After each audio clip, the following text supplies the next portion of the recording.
It's official. The city of Rochester has reinstated a mask mandate. Mayor Kim Norton signing a declaration of local emergency, which is in effect now through Friday. KIMT News 3's Jessica Bringy joining us live from downtown Rochester with where masks will be required. She's also getting a reaction to the announcement. Jess. Katie, the mask mandate is for all indoor settings where there are kids 12 and under, as well as medically vulnerable people. That includes schools and all city-owned facilities.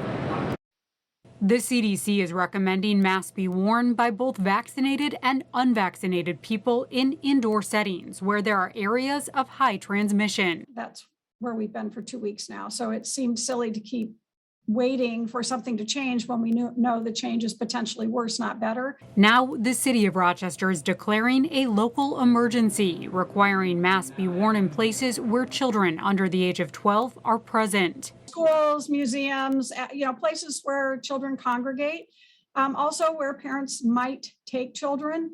I think there may be a desire by some businesses to have hours for adults only, over 12 and areas where people could bring children and everyone could mask. That we're leaving that up to the businesses to decide how they want to manage that. But really the goal here was to narrow the focus to protect children. The city says another reason for the mask mandate is because, of course, the Med City lives in the shadow of the Mayo Clinic, and with thousands of visitors coming to the area daily, many with underlying medical conditions, it's important that every visitor feels safe.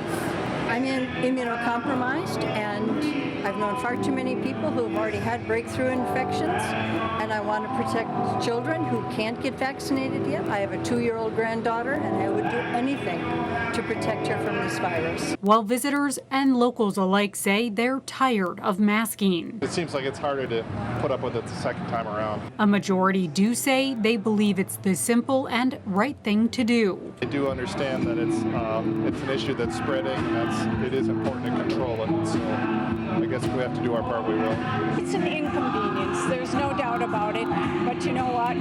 The alternative is really not acceptable either. Whatever we can do, we should do.